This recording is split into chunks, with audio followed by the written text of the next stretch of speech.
പെരിയാർ നദിയുടെ തീരത്ത് 1000 വർഷത്തിലേറെ പാരമ്പര്യമുള്ള ചരിത്രമുറങ്ങുന്ന ഒരു പുണ്യഭൂമിയാണ് കാഞ്ഞൂർ. ഇവിടുത്തെ ചുവർചിത്രങ്ങളും തൂണുകളും ആനവിളക്കും കൽക്കുരിശും അങ്ങനെ പലതും തീർത്ഥാടകരെയും സന്ദർശകരെയും ഒന്നുപോലെ ആകർഷിക്കുന്നു. കാഞ്ഞൂർ സെൻറ് മേരീസ് ഫൊറോന ദേവാലയത്തിൻ്റെ എടുത്തു പറയേണ്ട മറ്റൊരു പ്രത്യേകതയാണ് ഇവിടെ വിളിച്ചാൽ വിളി കേൾക്കുന്ന ഒരു പുണ്യാളനുണ്ട്. ഈ പുണ്യാളൻ ഇവിടെ എത്തിയതിന് പിന്നിലുള്ള ഐതിഹ്യം ഇങ്ങനെയാണ്. ഇറ്റലിയിലെ മിലാനിൽ നിന്നും പോർച്ചുഗീസ് മിഷണറിമാരാണ് വിശുദ്ധ സെബസ്ത്യാനോസിൻ്റെ ഈ അത്ഭുത സ്വരൂപം ഇവിടെ എത്തിച്ചത്. 3 വ്യത്യസ്ത തിരുസ്വരൂപങ്ങളുമായിട്ടായിരുന്നു അവരുടെ യാത്ര. ഇതിൽ കാഞ്ഞൂരിലേക്കുള്ളത് ഏതെന്നറിയാൻ അവർ പ്രാർത്ഥിച്ചു.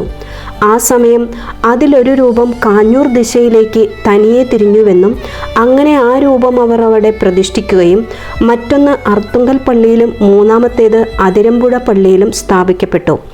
ഇവിടെ കാഞ്ഞൂർ പുണ്യാളൻ്റെ പെരുന്നാൾ പ്രദക്ഷിണത്തിനും ഏറെ പ്രത്യേകതകളുണ്ട്. നട്ടുച്ചയ്ക്കെത്തുന്ന പരുന്തും നക്ഷത്രങ്ങളുമെല്ലാം വിശുദ്ധൻ്റെ ജീവിക്കുന്ന സാന്നിധ്യം വിളിച്ചോതുന്നു.